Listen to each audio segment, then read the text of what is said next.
This second drill is also a basic situation, but we will add one more defender and one more attacker. Could be an evolution about the previous drill. In that drill, we will follow a global methodology. As same as before, we don't have a really specific situation, a really specific roles with any player. In that drill, we have one player that has the ball, the first player, and he has to try to connect with one of the three players that has in the other space. When that players receive the ball, they try to cross the line, the end line that we will mark at the end of the space. They have to cross it with a dribble or also a last pass that one of the players can receive after that line. The defenders must recover the ball with an interception when the ball is played, but also they could be able to recover the ball when they play this 3v2 situation. After that, if they are able to recover it, they can score in one of the two goals that we put on both sides of the first player.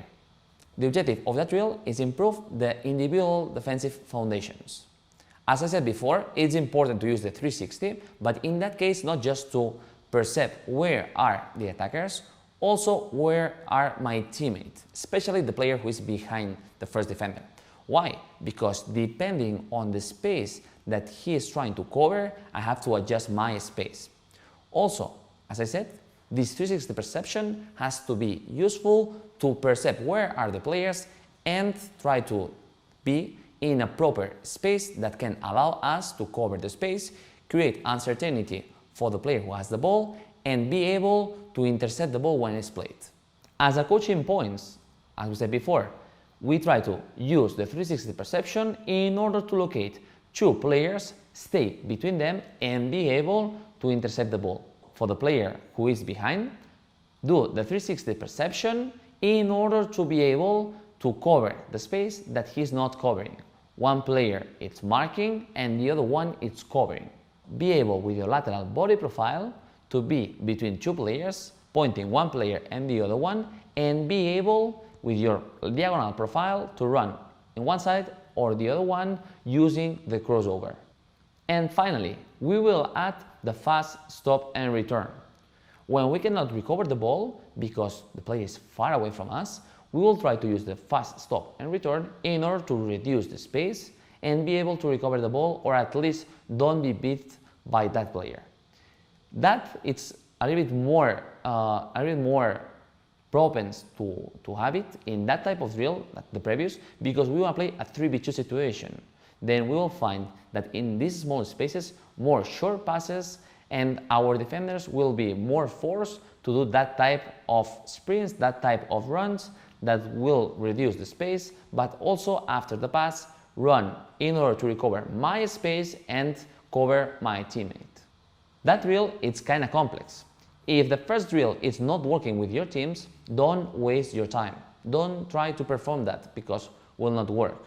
Try to adjust and perform very well the first one, and after that try to give your players that drill.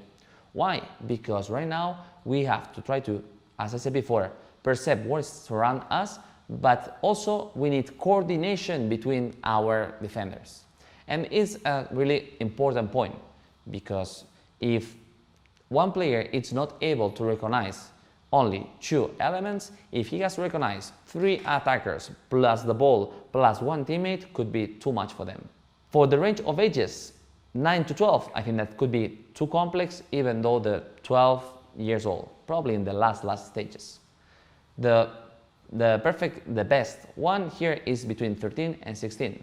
Why? Because, as I said before, we can be more focused on the individual foundations, and it's right now step by step more sectorial. We are trying to adding more players and could be more related about the things and the concepts that we will find in a collective or sectorial concepts. But also on the performance stages, we can apply the drill, probably as a warm-up or first drill of the first day.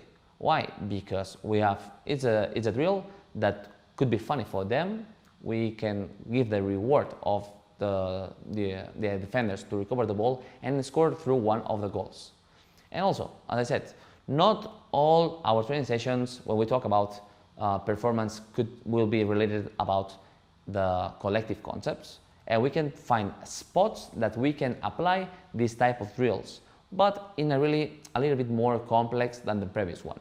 Following the structure of day 1 as individual formations, day 2 as a collective, and day 3 as a finishing actions, this drill will fit a lot in the warm-ups, especially on the first and second drill, and we can use it as a first drill in the first or second day.